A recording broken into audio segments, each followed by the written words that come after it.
There are decades when nothing happens, and then there are weeks when decades happen. And certainly the weeks following the 24th of May, we've seen huge changes in us. South Africa has changed. There is renewed hope, a sense of optimism, but the reality is that our future is not yet secure as a country.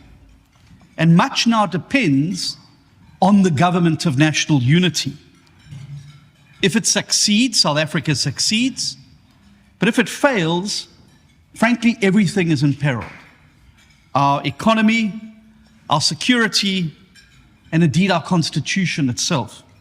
If the RET faction of the ANC, EFF, and MK and their small party proxies find their way to come together, South Africa will face an existential crisis.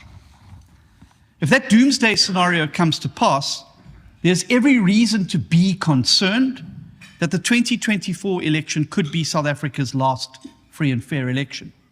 And I think it would have been a special kind of treason to simply sit back and hand the country over to the people who would destroy it.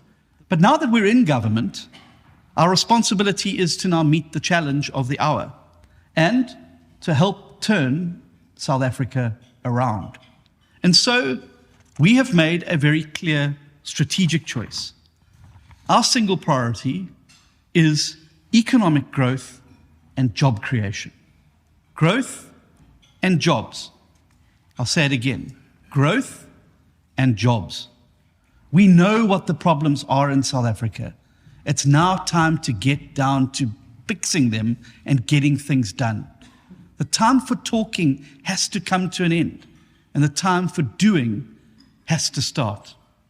And our first instinct inside the GNU, an approach to managing matters inside the GNU, will always be to find common interest and common ground in order to put South Africa first. But I want to also be clear that what we will not do is to shy away from conflict when we are confronted with serious and lasting damage to our country or its constitution or the things that underpin our democracy.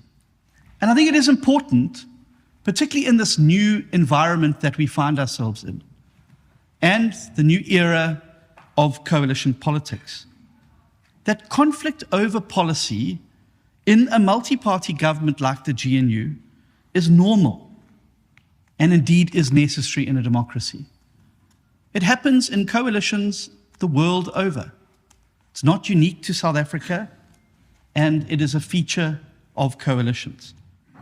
And so the DA will not crash the government unless the government is crashing the economy or trashing the constitution. And I think we are going to see a far more rapid implementation of the reforms that are required in South Africa by President Ramaphosa having now a team of people around him who are absolutely committed to ensuring that we drive the reform agenda, we get the economy working, we create jobs, and we fight poverty.